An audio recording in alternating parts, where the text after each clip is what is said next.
Hello, my name is Leah, and today I'm here with three people who have done much exploration on the book of Malachi. These experts are going to help us dive deep into the book of Malachi and tell us all of what they know. Our first guest is Drew. Drew, tell us, when did the book of Malachi take place? That's a great question. That's a great question to start with. So, the book Malachi, we roughly have a rough timeline for it because there's no exact date that scholars have pinpointed to us. So, the best we can give is from around the early to mid 500 BCE. So, it's around the 515 to 550, and that's from the New International Biblical Commentary that gives us that information. But so in the book, there was really no specific influences or powers that we can really just pinpoint an exact time or location of when Malachi was. And the best we can give for a period is the post-Babylonian exile. Okay, interesting. Secondly, is there any personal or biographical information you can give us about Malachi? Yeah, so Malachi debated on being a personal name or a title. We don't know for sure if it was a title given to him or just his real name. There was no distinct specifics on which one it was, but for Malachi, Malachi actually means my messenger. So God was saying that Malachi is going to be my messenger here on this world. Yeah. Interesting. Thank you for sharing. Next, we have Nathan. Nathan, can you tell us what is the setting like in the book of Malachi? Absolutely. So we know that the book of Malachi is a post-exilic book. The temple was actually rebuilt sometime beforehand, and because it's post-exilic, there's a mixed community of both Israelites and Persians.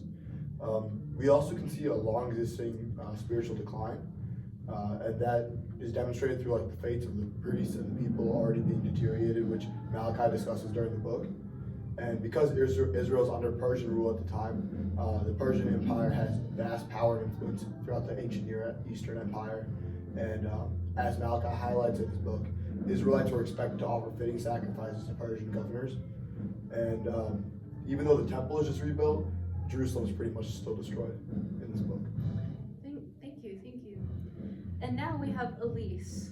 Elise, how did the historical setting impact the prophet in shaping their message? Well, the message of the book of Malachi is kind of pretty explicit. It talks a lot about mixed marriages and the issues of divorce that the Israelite people were practicing and how that affected their faith and their religious practices.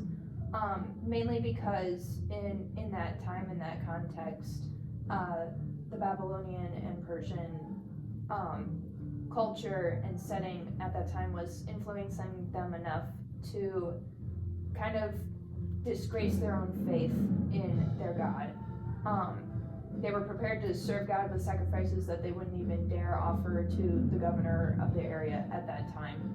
And just the whole religious corruption that was there at that time. It talks about that, and the prophet was pretty big on that. And lastly, Elise, can you tell us about any archaeological or independent writings that may support the prophet? Yeah, there's not really much talking about Malachi himself. We just know that there is a Jewish tradition collection called the Lives of the Prophets. It's dated back to around the 4th century, and it just mentions a town that we only hear of being referenced to Malachi. We don't know if that's where he was born, if that's where he was from, or if that's just where he lived at the time that he was giving the oracles found in the book of Malachi. We do know sources say that he was born most likely post-exilic, and he was just brought up in the sin of the community all his life, and that's what impacted him and his messages. But we do know that the Persian rule at the time where he was prophesying suggested that he was likely placed in a poor, small, hope-deprived community that didn't get a whole lot of good rap. Okay, that's good. Yes, thank you all for being here today and sharing your knowledge about the book of Malachi. Of course, thank you. Thank you.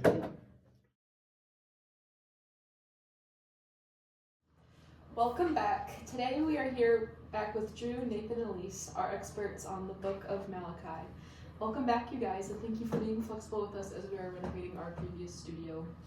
People loved our segment on the background of Malachi. Now they are wanting to know more about the message of Malachi. So firstly, Drew, can you tell us anything about the personal, societal, religious, and or social issues present in Malachi? Yes. So in the pagan land where Malachi lived, he would address the faithful or foul faithful people of the land. So God's people would go to their governors or the king and queen of the land and put more faith into them than in God. So that would lead them astray, not to God, and just bring them back. And they would then go and blame God for their shortcomings, even though it was their problem. Secondly, was there any misguided behavior or theology from the people that was being confronted? Yes. So the people, like I said before, were very dishonest with God, and they very much dishonored whatever they wanted to with God. And so that would be their worshiping, their sacrifices, marriage vows, divorce, social things against God, and also they would be blasphemous towards Him. For sacrifices, they would give the mediocre lamb or the mediocre goat of their collection and keep the best for themselves. Thank you for sharing, Drew. Now moving to Nathan. Nathan, what is the prophet's main theological concern? Sure, yes. I mean, Malachi kind of highlights several different theological concerns based on like whatever group he's addressing. So in terms of God, he's trying to demonstrate the idea that God demands the respect and honor of a father, because throughout the book he highlights this like father and child relationship between him and Israel. So that's one point that Malachi wants to make in this book. For the Israelite community, Malachi kind of talks about how the people are questioning the goodness of God and asking like, where is His justice, where is His authority? But they don't recognize their own shortcomings, which is the primary problem. And when it comes to moral behavior, the religious leaders, such as the priests of the Israelites, right, they're misguiding the regular people, which is leading them to further sin. So that's another thing that Malachi wants to address, as well as the sacrifices that the people are offering, those being the blind and the sick animals, and like rotten food and things of that nature being offered to God when they should be giving God their best, and not just holding that for themselves or offering it to other people like their governors, such as the governors of Persia who were ruling over them at the time. And then finally, just when it comes to forgiveness and redemption, Malachi wanted to let the people know that God still loved them and would keep His covenant, but it was important that they'd honor and respect God. That's good. Thank you, Nathan. Now, Elise, can you tell us how the book of Malachi is organized, reflecting the message? Yeah, so with this message that's being portrayed, as Drew and Nathan talked about, it's structured in a way that is presenting a dialogue between God and His people, where God would start out giving an affirmation about Himself or about His relationship with His people, but the people come back and question it, saying, how have you done this, or why have you done this, we haven't seen it, and God would tell them, well, here's why, because you are not doing the things that are necessary to honor me and respect me and worship me as I'm supposed to be. But then He would come back around and tell them, but I still love you, you are still my people, I will still deliver you and rescue you. There's just a lot of questions that are used to present this kind of relationship and this message throughout the book of Malachi. And there are a lot of analogies and comparisons used throughout to also help amplify this message. And lastly for you, Elise, was the message received or was it rejected? Well, you could say it was very much rejected. People were not a fan of Malachi's message of being told that they are ignorant of their own shortcomings and of the disrespect that they give God. They just tended to be harsh and very disrespectful towards Malachi and his messages. But the book doesn't quite reflect that, except for continuing a message of hope and redemption at the end. Good. Thank you, Elise. Very interesting information from all of you, and thank you so much for coming back and sharing with us. Sure, thank you. My final question is for both of you. What is the overall application of the book of Malachi? Well, so Malachi does address a few pretty general biblical truths. We can find in there truths about how God will remain in it with his people through their transgressions. He won't just leave them and abandon them when they mess up or something. It also talks about how God is a God who demands honor and respect. He's not just something to be cast off or used or put on for a show. He is God, basically. He demands honor and respect and reverence because he is a God of authority.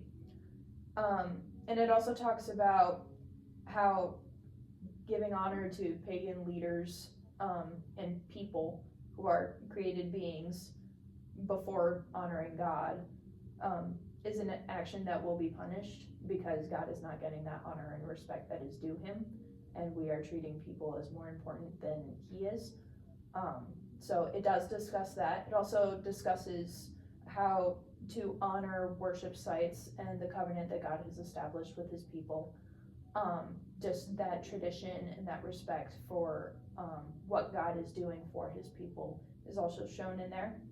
And just the overall truth that God is God, he is Lord, and he is Father and Creator of not just the Israelites, but also the entire world. So again, there is that element of more honor and respect. And today, it can kind of apply as personal challenges to individual believers today. Just asking challenging questions of who are you honoring before God? Just kind of that personal check of what are you putting before God, and are you giving God the honor that he is due?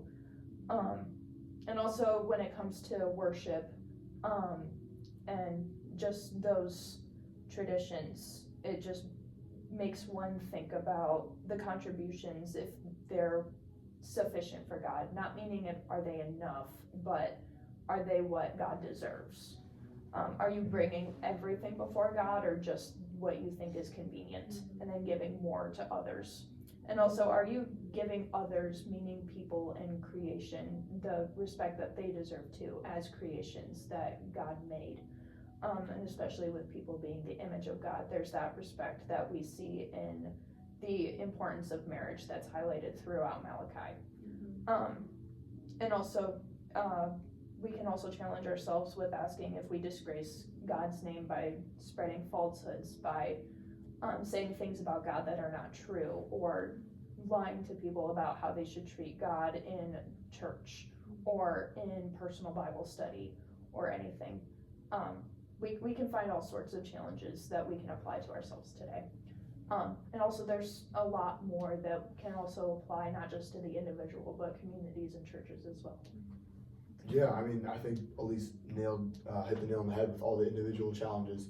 But even just looking at like the group or community challenges, you can see the God talking through Malachi and challenging the people to just honor who you marry and be faithful in that kind of covenant, because marriage is a covenant, it's a communal effort, and who you marry will affect your covenant practices, which is another part that's highlighted in the book. Another part is that it's important to be another person's accountability. Like even nowadays we hear about the importance of accountability partners in the Christian walk to help each other stay on the right track.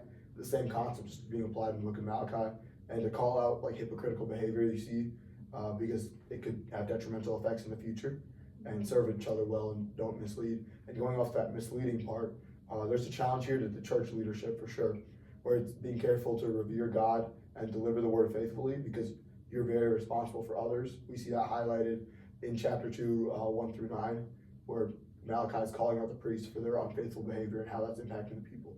So it's a reminder to the church leadership to be faithful in what you do and not show partiality in your congregation in matters of the law, etc. So yeah. That's good. Thank you guys so much. Thank you all for sharing this knowledge of Malachi and helping us and the viewers learn so much about it. Of course. Thank you for having us.